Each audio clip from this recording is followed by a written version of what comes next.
Patriarcas e Profetas. Capítulo 48. A divisão de Canaã.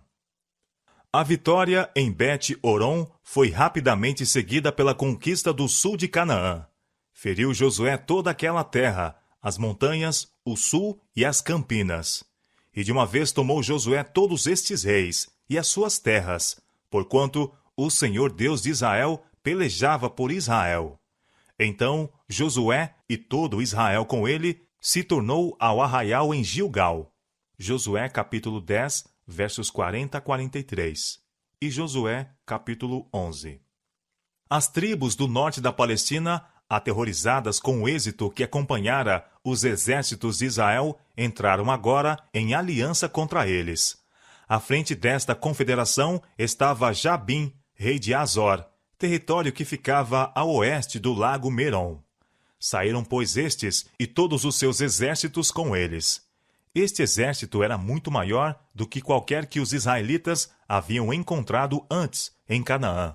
Muito povo, como a areia que está na praia do mar em multidão, e muitíssimos cavalos e carros. Todos estes reis se juntaram e vieram e se acamparam junto às águas de Merom, para pelejarem contra Israel. Novamente foi dada a Josué uma mensagem de animação. Não temas diante deles, porque amanhã, a esta mesma hora, eu os darei todos feridos diante dos filhos de Israel. Perto do lago Merom, caiu ele sobre o acampamento dos aliados, derrotando totalmente suas forças. E o Senhor os deu na mão de Israel, e os feriram e os seguiram, até não lhes deixarem nenhum.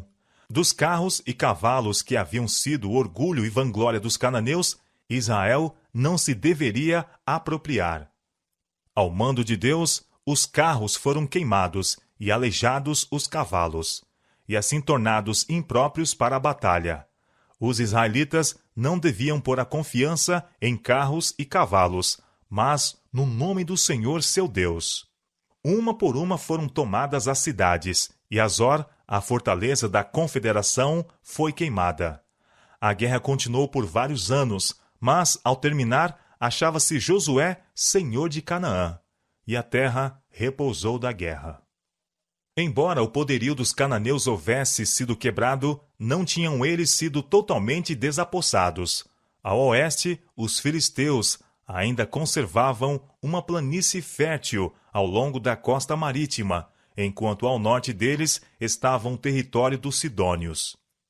O Líbano também estava de posse deste último povo, e ao sul, na direção do Egito, a terra estava ocupada pelos inimigos de Israel. Josué não devia, entretanto, continuar a guerra. Havia outro trabalho para o grande chefe realizar antes que deixasse o comando de Israel. A terra inteira, tanto as partes já conquistadas como as que ainda não se achavam subjugadas, devia ser repartida entre as tribos, e era o dever de cada tribo conquistar completamente sua herança. Se o povo se mostrasse fiel a Deus, ele repeliria seus inimigos de diante deles, e prometeu-lhes ainda maiores possessões se tão somente fossem fiéis ao seu concerto. A Josué, juntamente com Eleazar, o sumo sacerdote, e aos chefes das tribos, foi confiada a distribuição da terra, sendo a localização de cada tribo determinada por sorte. O próprio Moisés fixara os limites do país, conforme devia ser dividido entre as tribos ao entrarem elas em posse de Canaã, e designara um príncipe de cada tribo para auxiliar na distribuição. A tribo de Levi, sendo dedicada ao serviço do santuário, não deveria ser contada neste aquinhoamento, porém, 48 cidades nas diferentes partes do país foram designadas aos levitas como sua herança. Antes que entrasse em vigor a distribuição das terras, Calebe, acompanhado pelos chefes de sua tribo, veio à frente com um pedido especial. Com exceção de Josué, Calebe era agora o homem mais velho em Israel. Calebe e Josué eram os únicos entre os espias que haviam trazido uma boa notícia da terra da promessa, animando o povo a subir e possuí-la em nome do Senhor. Calebe lembrou então a Josué a promessa feita naquela ocasião, como recompensa de sua fidelidade. A terra que pisou teu pé será tua, e de teus filhos, em herança perpetuamente, pois perseveraste em seguir o Senhor. Josué capítulo 14, versos 6 a 15. Apresentou, portanto, o pedido de que Hebrom lhe fosse dado em possessão. Ali haviam habitado durante muitos anos Abraão, Isaque e Jacó, e ali, na caverna de Macpela, foram sepultados. Hebrom era a sede dos temidos Enaquins, cuja aparência formidável tanto havia aterrorizado os espias, e por meio destes destruíra a coragem de todo Israel. Este lugar, de preferência a todos os outros, foi o que Caleb, confiando na força de Deus, escolheu para sua herança.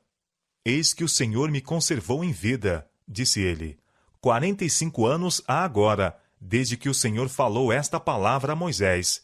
E agora, eis que já sou de idade de 85 anos, e ainda estou tão forte como no dia em que Moisés me enviou. Qual a minha força então era, tal é agora a minha força, para a guerra, e para sair e para entrar. Agora, pois, dá-me este monte de que o Senhor falou aquele dia.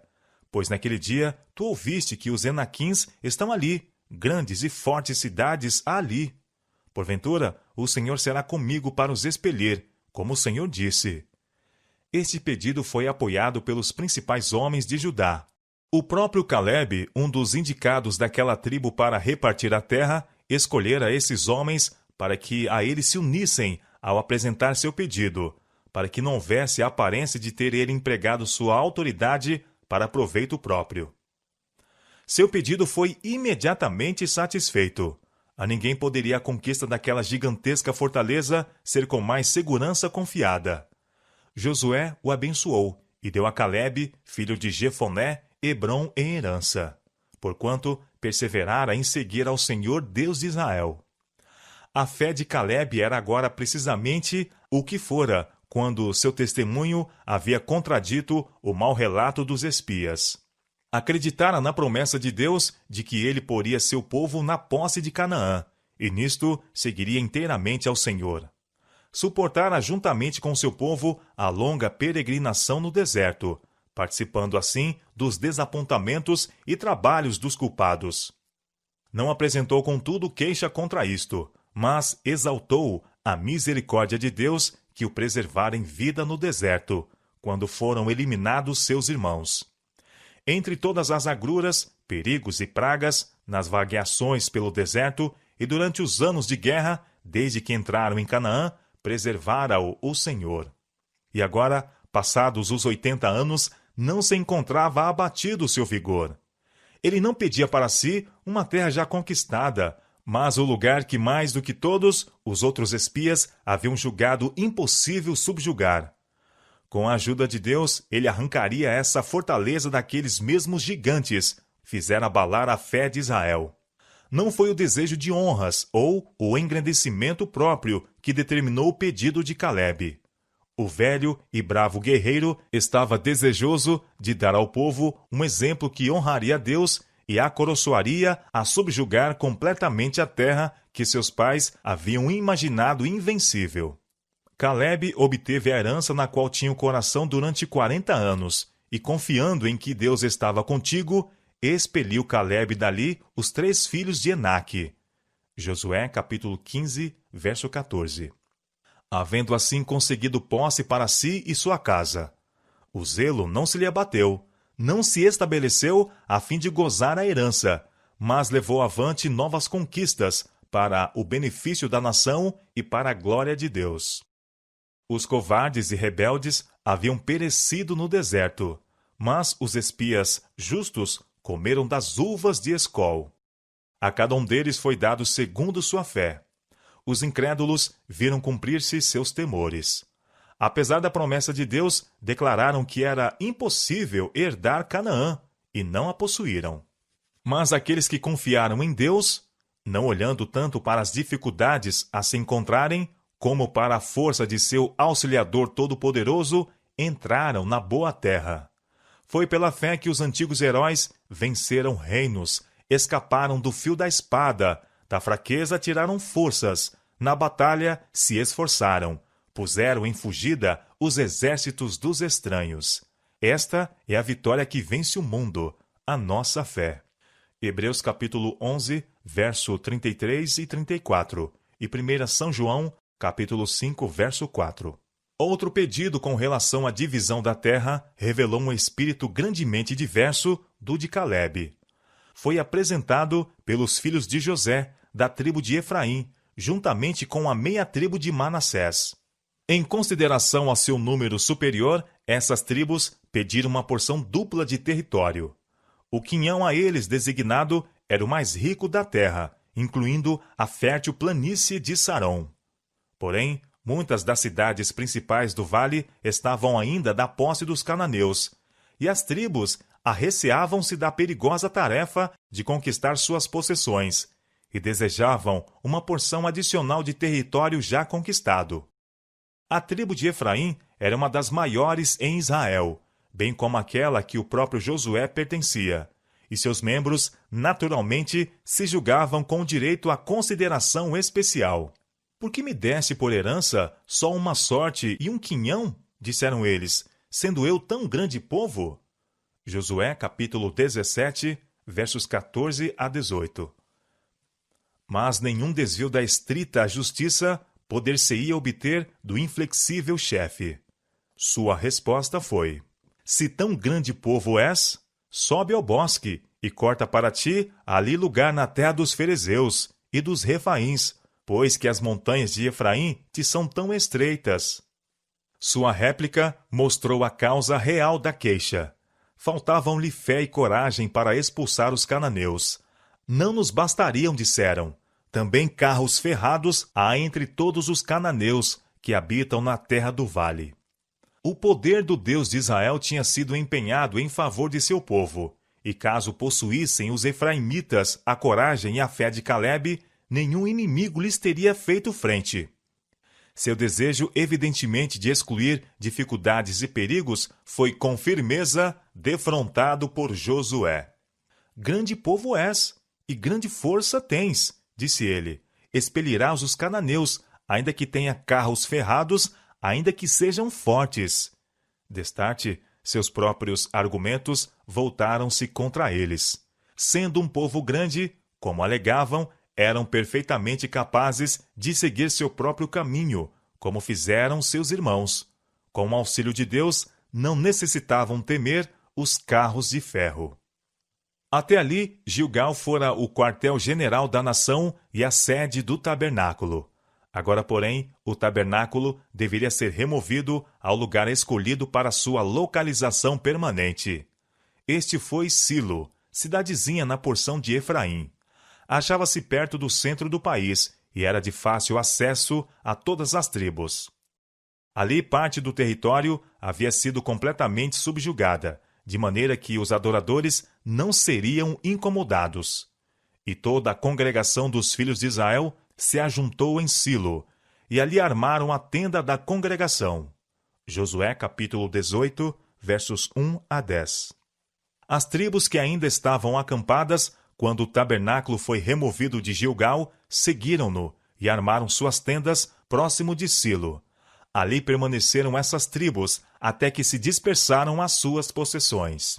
A arca ficou em Silo durante 300 anos, até que por causa dos pecados da casa de Eli, caiu nas mãos dos filisteus, e Silo foi arruinada.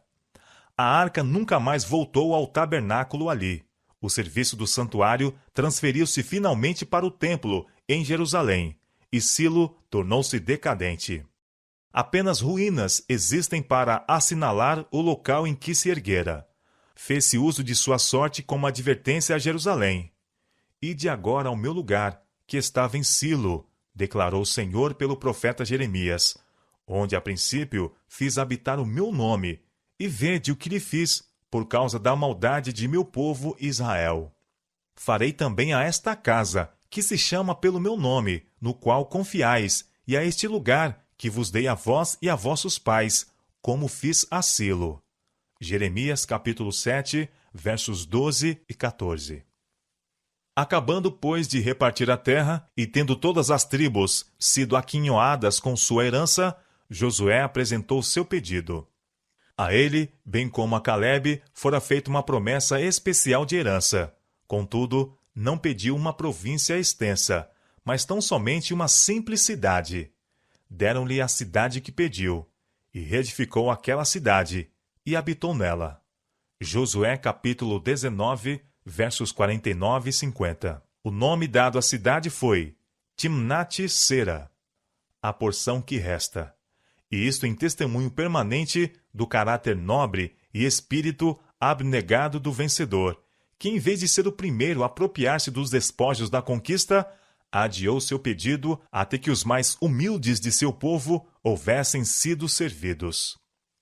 6 das cidades designadas aos levitas, sendo 3 de cada lado do Jordão, foram indicadas como cidades de refúgio, a quais os que matavam um homem poderiam fugir em busca de segurança.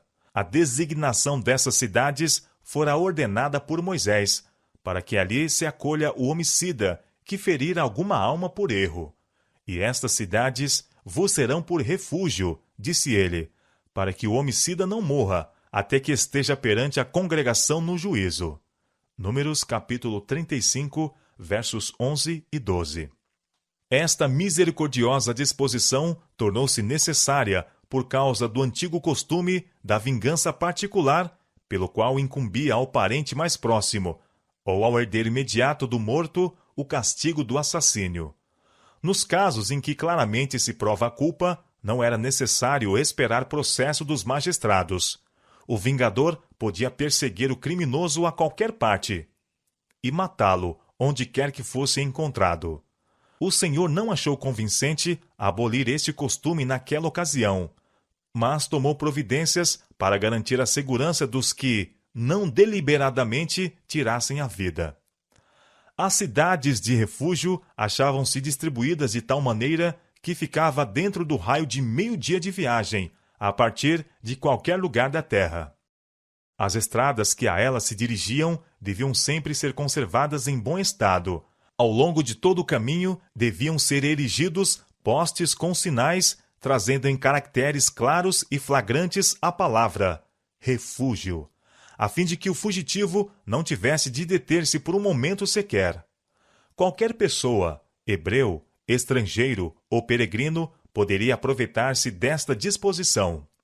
Mas, ao mesmo tempo em que o inocente não devia ser precipitadamente morto, tampouco deveria o culpado escapar do castigo. O caso do fugitivo cumpria ser devidamente julgado pelas autoridades competentes, e unicamente quando se verificasse não ter o fugitivo culpa de assassínio voluntário, devia ser ele protegido na cidade de refúgio. O que era culpado era entregue ao vingador, e aqueles que tinham direito à proteção apenas a poderiam receber sob condição de ficar dentro do refúgio indicado. Se alguém andasse fora dos limites prescritos e fosse encontrado pelo vingador do sangue, sua vida pagaria a pena de seu desrespeito à disposição do Senhor. Por ocasião da morte do sumo sacerdote, entretanto, todos os que haviam buscado abrigo nas cidades de refúgio ficavam em liberdade para voltar às suas possessões. No processo de assassínio, o acusado não devia ser condenado pelo depoimento de uma testemunha, mesmo que as evidências circunstanciais fossem fortes contra ele. A instrução do Senhor era: todo aquele que ferir a alguma pessoa, conforme ao dito das testemunhas, matarão o homicida. Mas uma só testemunha não testemunhará contra alguém, para que morra. Números capítulo 35, verso 30. Foi Cristo que deu a Moisés aquelas determinações para Israel. E quando ele esteve em pessoa com seus discípulos na terra, ao ensinar-lhes como tratar os que erram, repetiu o grande ensinador a lição de que o testemunho de um só homem não devia livrar ou condenar. As ideias e opiniões de um homem não devem resolver questões controvertidas. Em todos estes assuntos, 2 ou mais devem estar associados, e juntos arrostar a responsabilidade, para que pela boca de 2 ou 3 testemunhas toda a palavra seja confirmada. São Mateus capítulo 18, verso 16. Se aquele que era julgado por motivo de assassínio se verificasse culpado, nenhuma expiação ou resgate o poderia livrar. Quem derramar o sangue do homem, pelo homem o seu sangue será derramado. Não tomareis expiação pela vida do homicida, que culpado está de morte, antes certamente morrerá. Tirá-lo-ás do meu altar para que morra, foi a ordem de Deus. Nenhuma expiação se fará pela terra por causa do sangue que se derramar nela, senão com o sangue daquele que o derramou. Gênesis capítulo 9, verso 6. Números capítulo 35, versos 31 e 33. E Êxodo capítulo 21, verso 14. A segurança e pureza da nação exigiam que o pecado de homicídio fosse severamente punido. A vida humana, que apenas Deus podia dar, devia, de maneira sagrada, ser guardada.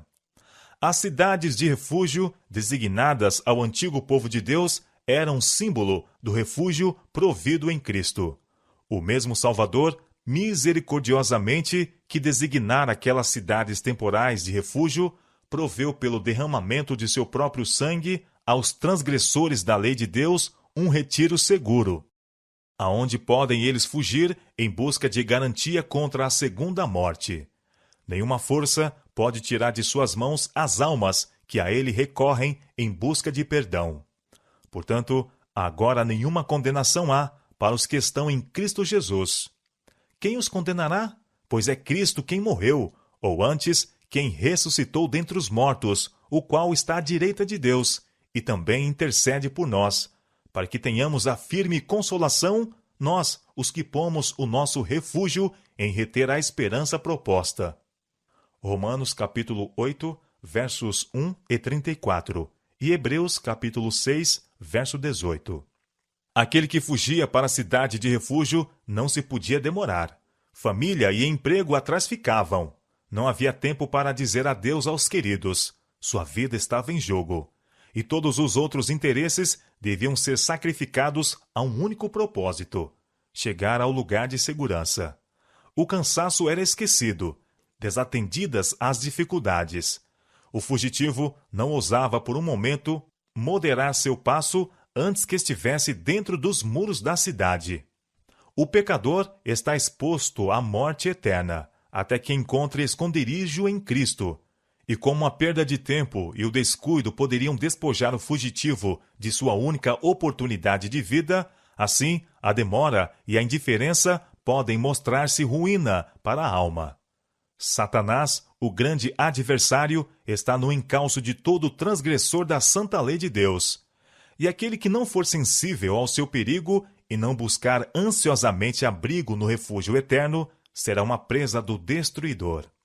O prisioneiro, que em qualquer ocasião saía da cidade de refúgio, era abandonado ao vingador do sangue. Assim o povo foi ensinado a aderir aos métodos que a sabedoria infinita indicava para sua segurança. Da mesma forma, não basta que o pecador creia em Cristo para obter o perdão do pecado. Deve, pela fé e obediência, permanecer nele. Porque se pecarmos voluntariamente, depois de termos recebido o conhecimento da verdade, já não resta mais sacrifício pelos pecados, mas uma certa expectação horrível de juízo e ardor de fogo, que há de devorar os adversários. Hebreus capítulo 10, versos 26 e 27. Duas das tribos de Israel, Gade e Ruben, com meia tribo de Manassés, haviam recebido sua herança antes de atravessarem o Jordão. Para um povo pastoril, os vastos planaltos e ricas florestas de Gileade e Bazã, oferecendo extensas terras de pastagens para seus rebanhos e gado, tinham atrações que não se encontravam na própria Canaã.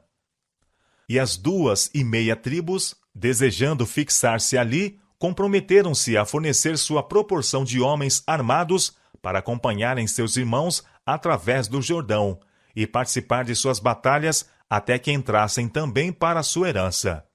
Desobrigaram-se fielmente deste dever. Quando as 10 tribos entraram em Canaã, 40.000 dos filhos de Ruben e os filhos de Gade e a meia tribo de Manassés, armados, passaram diante do Senhor para a batalha, às campinas de Jericó. Josué capítulo 4, versos 12 e 13. Durante anos, haviam combatido com bravura ao lado de seus irmãos. Chegada era agora o tempo para virem à terra de sua posse. Visto como se unissem com seus irmãos nos conflitos, partilharam dos despojos, e voltaram com grandes riquezas e com muitíssimo gado, com prata e com ouro, e com metal, e com ferro, e com muitíssimos vestidos, coisas que deviam repartir com os que tinham ficado com as famílias e rebanhos.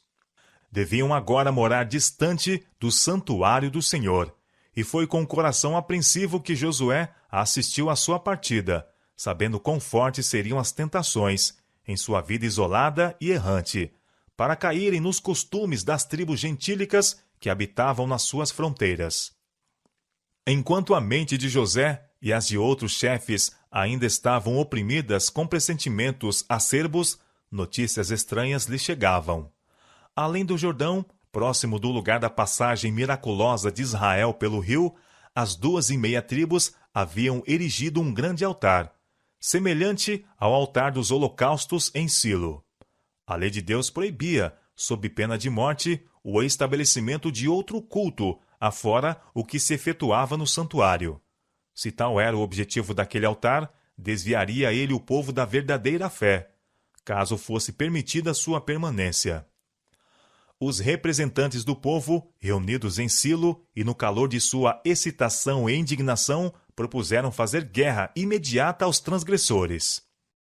Pela influência dos mais cautelosos, foi, entretanto, decidido enviar primeiramente uma delegação para obter das 2,5 tribos explicação de sua conduta. Escolheram-se 10 príncipes, sendo um de cada tribo. À sua frente achava-se Finéias, que se distinguira por seu zelo nos acontecimentos de Peor. As 2,5 tribos haviam estado em falta, cometendo um ato que dava lugar a tão graves suspeitas, sem que dessem explicações para tal. Os embaixadores, tomando como coisa certa que seus irmãos estavam em culpa, a eles se dirigiram com ásperas censuras. Acusaram-nos de rebelar-se contra o Senhor e mandaram que se lembrassem como juízos haviam sobrevindo a Israel por se unir a Baal Peor. Em favor de todo Israel, Finéias declarou aos filhos de Gade e Ruben que se eles não desejavam habitar naquela terra, sem um altar para sacrifício, seriam bem-vindos na participação das posses e privilégios de seus irmãos do outro lado. Em resposta, os acusados explicaram que seu altar não se destinava a sacrifícios, mas simplesmente a ser uma testemunha de que, embora separados pelo rio, eles eram da mesma fé que seus irmãos de Canaã. Tinham receado que nos anos futuros pudessem seus filhos ser excluídos do tabernáculo, como não tendo parte em Israel. Então, esse altar, erigido, segundo o modelo do altar do Senhor em Silo, seria uma testemunha de que seus construtores eram também adoradores do Deus vivo. Com grande alegria, os embaixadores aceitaram essa explicação e imediatamente trouxeram de volta a notícia àqueles que os haviam enviado. Dissiparam-se todos os pensamentos de guerra, e o povo uniu-se em regozijo e louvor a Deus. Os filhos de Gade e Ruben puseram agora em seu altar uma inscrição indicando o propósito pelo qual foi o mesmo erigido, e disseram: para que seja testemunha entre nós que o Senhor é Deus. Assim se esforçaram por evitar equívocos futuros e remover o que pudesse ser causa de tentação. Quantas vezes sérias dificuldades surgem de uma simples má compreensão, mesmo entre aqueles que são impelidos pelos mais dignos intuitos, e sem o exercício da cortesia e paciência, que resultados sérios e mesmo fatais podem seguir-se. As 10 tribos lembraram-se como, no caso de Acã, Deus repreender a falta de vigilância para se descobrirem os pecados existentes entre eles. Agora resolveram agir pronta e seriamente, mas, procurando evitar seu primeiro erro, foram ao extremo oposto. Em vez de fazerem uma indagação cortês, a fim de conhecerem os fatos reais, defrontaram seus irmãos com censura e condenação. Houvessem os homens de Gade e Ruben retorquido no mesmo espírito, a guerra teria sido o resultado. Ao mesmo tempo que é importante que de um lado seja evitada a frouxidão ao tratar com o pecado, é igualmente de importância que do outro se evite um juízo ríspido e infundada suspeita. Conquanto muitos sejam bastante sensíveis à menor censura com relação à sua conduta, são demasiadamente severos ao tratar com aqueles que supõem estar em erros. Ninguém foi jamais recuperado de uma situação errônea, pela censura e exprobração, mas muitos são assim mais repelidos do caminho direito e levados a endurecer o coração contra a convicção. Um espírito de bondade, uma conduta cortês, paciente, podem salvar os que erram e cobrir uma multidão de pecados. A sabedoria mostrada pelos Rubenitas e seus companheiros é digna de imitação.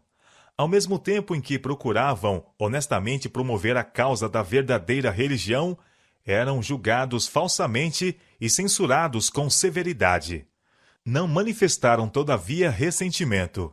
Escutaram com cortesia e paciência as acusações de seus irmãos, antes de tentarem fazer sua defesa, e então explicaram amplamente seus intuitos e mostraram sua inocência. Assim, a dificuldade que ameaçara consequências tão sérias foi resolvida amigavelmente. Mesmo sob uma acusação falsa, aqueles que estão com a razão podem estar calmos e ponderados. Deus está a par de tudo que é mal compreendido e mal interpretado pelos homens, e podemos com segurança deixar nosso caso em suas mãos. Tão certamente reivindicará ele a causa dos que nele põem sua confiança, como investigou o crime de Acã. Aqueles que são compelidos pelo Espírito de Cristo possuirão a caridade que é longânima e benévola. É a vontade de Deus que a união e o amor fraternal existam entre seu povo. A oração de Cristo, precisamente antes de sua crucifixão, foi para que seus discípulos fossem um como ele é um com o Pai, a fim de que o mundo pudesse crer que Deus o enviara. Essa oração muito tocante e maravilhosa atravessa os séculos, até mesmo aos nossos dias, pois suas palavras foram: não rogo somente por estes, mas também por aqueles que pela sua palavra hão de crer em mim. São João, capítulo 17, verso 20. Conquanto não devamos sacrificar um único princípio da verdade, deve ser nosso constante objetivo atingir este estado de unidade. Esta é a prova de nosso discipulado. Disse Jesus: nisto todos conhecerão que sois meus discípulos, se vos amardes uns aos outros. São João, capítulo 13, verso 35. O apóstolo Pedro exorta a igreja. O apóstolo Pedro exorta a igreja. Sede todos de um mesmo sentimento, compassivos, amando os irmãos, entranhavelmente misericordiosos e afáveis, não tornando mal por mal, ou injúria por injúria, antes pelo contrário, bendizendo, sabendo que para isto fostes chamados, para que por herança alcanceis a bênção. 1 São Pedro, capítulo 3, versos 8 e 9.